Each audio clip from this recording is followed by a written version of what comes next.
নমস্কার, জয় হিন্দ সবাইকে। খড়গপুর ডিফেন্স একাডেমির পক্ষ থেকে সবাইকে অভিনন্দন এবং ভালোবাসা জানাই। আজকের যে বিষয়টি আমরা এই ভিডিওর মাধ্যমে তুলে ধরছি,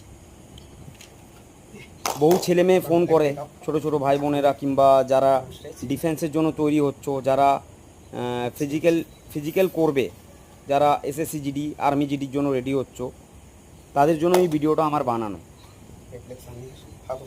ভিডিওটার মূল উদ্দেশ্য হচ্ছে রানিং করার সময় ইনজুরি কেন হয়ে যায়। তো বহু ছেলে ফোন করেছে, স্যার ইনজুরি হয়ে যাচ্ছে, এর কারণেই ভিডিওটা বানানো। তোমরা যখন মাঠে যাও, সাডেন তোমরা ছুটতে দৌড়তে চালু করে দাও, যার জন্য ইনজুরি হয়ে যায়। তো দৌড়ানোর আগে এই যে ভিডিওতে আমি স্ট্রেচিং করছি, এটাকে বলা হয় স্ট্যাটিক স্ট্রেচিং। এর মানে হচ্ছে এক জায়গায় দাঁড়িয়ে স্ট্রেচিং করা।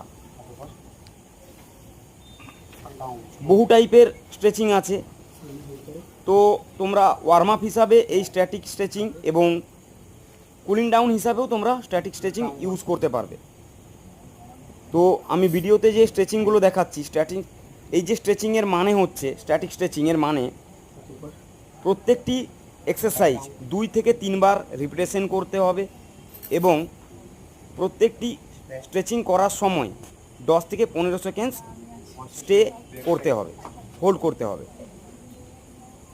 তো এর মাধ্যমে তোমাদের রানিং করার আগে যে এই স্ট্রেচিং করছো, তোমাদের মাসলস অ্যাক্টিভ হয়ে যাবে, যার কারণে কোনো রকম ইনজুরি হওয়ার চান্সেস থাকবে না। এবং রানিং করার পরেও তোমরা কুলিং ডাউন হিসাবেও এই স্ট্যাটিক স্ট্রেচিং ইউজ করতে পারবে। তো ভিডিওটিকে ফুল দেখার জন্য অনুরোধ করা হচ্ছে, এবং যদি ভিডিওটি ভালো লাগে তোমরা খড়গপুর ডিফেন্স একাডেমি যে আমাদের চ্যানেল আছে সেটিকে সাবস্ক্রাইব, শেয়ার এবং লাইক করতে ভুলবেন না। তো এই ভিডিওর মাধ্যমে যারা বিগিনার্স রানার আছে, যারা বাড়িতে প্রথম রানিং শুরু করছো, তাদের জন্য এই ভিডিওটি আশা করছি খুবই ভালো হবে। তোমরা এই ভিডিওর মাধ্যম থেকে কিছু শিখতেও পারবে। আর যদি তোমাদের কোনো প্রবলেম হয়ে থাকে তোমরা আমাকে কমেন্ট করে জানাতে পারো। নেক্সট ভিডিও তোমাদের জন্য আমি রেডি করে দেব, কোনো শিডিউলের ভিডিও আমি রেডি করে দিই। তো আশা করছি সবাই এই ভিডিওটি থেকে উপকার পাবেন। জয় হিন্দ, জয় ভারত।